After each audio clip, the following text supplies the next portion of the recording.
अब जेपी नड्डा जारी करेंगे मध्य प्रदेश के लिए संकल्प पत्र। शिवराज चौहान अपने उपलब्धियों गिनवाते नजर आए कि बच्चों के लिए स्कूल बनवाए अच्छे, हमने इकोनॉमी पर काम किया एमपी की, इसके अलावा हमने किसानों के लिए काम किया, महिलाओं के लिए हमने कई योजनाएं शुरू की, एमपी की इकोनॉमी में काफी बदलाव आया, सुधार आया, किसानों को लाभ मिला, बहनों के लिए कई योजनाएं चलाई। तो इस दौरान में शिवराज सिंह चौहान को आप सुन रहे थे, जिन्होंने एक बार फिर से अपनी सरकार की उपलब्धियां गिनवाते हुए बताया कि गरीबों के संकल्प पत्र के लोकार्पण और हमारी मध्य प्रदेश की जनता के लिए किए गए संकल्प के बारे में चर्चा करने के लिए यहाँ मंच पर विराजमान हमारे यशस्वी मुख्यमंत्री श्री शिवराज सिंह चौहान जी, हमारे प्रदेश के अध्यक्ष श्री विष्णुदत्त शर्मा जी, हमारे भारत सरकार में मंत्री ज्योतिरादित्य जी, भारत सरकार में मंत्री अश्विनी वैष्णव जी, प्रहलाद सिंह पटेल जी, फग्गन सिंह कुलस्ते जी और राज्यसभा में मेरी साथ सदस्य श्रीमती कविता पाटीदार जी, सम्मानित मंच और यहाँ उपस्थित हमारे मध्य प्रदेश के और दिल्ली से भी आए हुए सभी वरिष्ठ पत्रकार बंधु, सबसे पहले तो आप सबको अग्रिम दीपावली की शुभकामनाएं। आप सब लोग लंबे समय से इंतजार कर रहे हैं संकल्प पत्र के बारे में। मैं संकल्प पत्र के विषय में चर्चा करने से पहले भारतीय जनता पार्टी चाहे मैनिफेस्टो हो, संकल्प पत्र हो, विजन डॉक्यूमेंट हो, इसको किस प्रकार से देखती है यह आपके सामने मैं जरूर रखना चाहूंगा। समय के साथ साथ मैनिफेस्टो, संकल्प पत्र, विजन डॉक्यूमेंट, इसकी महत्ता धीरे धीरे घटती गई है, क्योंकि राजनीतिक दलों ने पहले लुभाने का काम और बाद में भुलाने का काम किया है। वायदा करो और भूल जाओ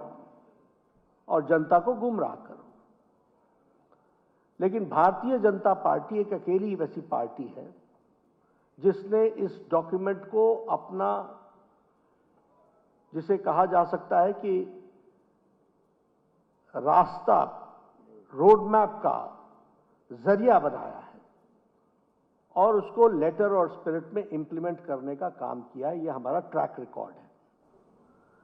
आपको साथ में यह भी शेयर करना चाहता हूं कि संकल्प पत्र की हमारे यहां महत्ता इस बात से तय होती है कि जो सरकार हमारी आती है उसका यह काम होता है कि वह सब कमिटी ऑफ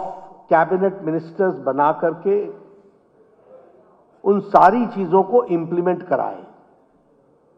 और सभी मिनिस्टर्स की जिम्मेवारी होती है कि वो मैनिफेस्टो को या संकल्प पत्र को लेटर और स्पिरिट में इंप्लीमेंट करने के लिए उनके रिस्पेक्टिव डिपार्टमेंट्स काम करें। और सबसे बड़ी बात यह होती है कि पार्टी की अपनी मॉनिटरिंग सिस्टम से समय समय पर हम उसको मॉनिटर करते हैं। इसलिए जब मैं ये आपसे चर्चा करता हूं तो मैं ये कह सकता हूं कि हमारे प्राइम मिनिस्टर मोदी जी के सुपरविजन में चाहे एमपी का डेवलपमेंट हो, चाहे किसी और स्टेट का डेवलपमेंट हो, उसमें जो मूल बात होती है वो होती है गरीब कल्याण और गरीब कल्याण के लिए एम्पावरमेंट ऑफ द पुअर। उसके लिए रिफॉर्म्स, ट्रांसफॉर्म एंड परफॉर्म। आप उसके लिए पॉलिसी में भी रिफॉर्म्स लाओ, कुछ चीजें बदलनी हो तो वो भी बदलो और उसको अपने एक्टिविटी में लाओ। इस बात को हम हमेशा एम्फेसाइज करते रहे। और जब मैं सारी बातें आपसे कर रहा हूं, अभी थोड़ा सा इन्होंने इंडिकेशन किया हमारे शिवराज सिंह जी ने, लेकिन मध्य प्रदेश के इलेक्टोरेट के सामने मुझे इस बात को भी स्पष्ट करना है कि क्योंकि 20 साल भारतीय जनता पार्टी ने राज किया है, तो 20 इयर्स बिफोर मध्य प्रदेश कैसा था, ये आज की फर्स्ट जनरेशन जो है, वो आज की जो यंगर जनरेशन है, उसको शायद उसका अंदाजा भी नहीं। वो जानते भी नहीं है कि किस तरीके का मध्य प्रदेश था। और इसलिए ये मेरी जिम्मेवारी हो जाती है कि आपके माध्यम से हमारी यात्रा रोड मैप कैसी रही है वो भी मैं आपके सामने रखना चाहूंगा। इशारे के रूप में शिवराज जी ने रखा था, लेकिन उसको रूप देने के लिए अगर मैं इंडस्ट्रियल ग्रोथ की बात करूं, क्योंकि आप सब पत्रकार हैं, आप लोगों ने सारी चीजों को कवर किया है। 2003 में 0.61% ग्रोथ रेट थी इंडस्ट्रियल ग्रोथ की।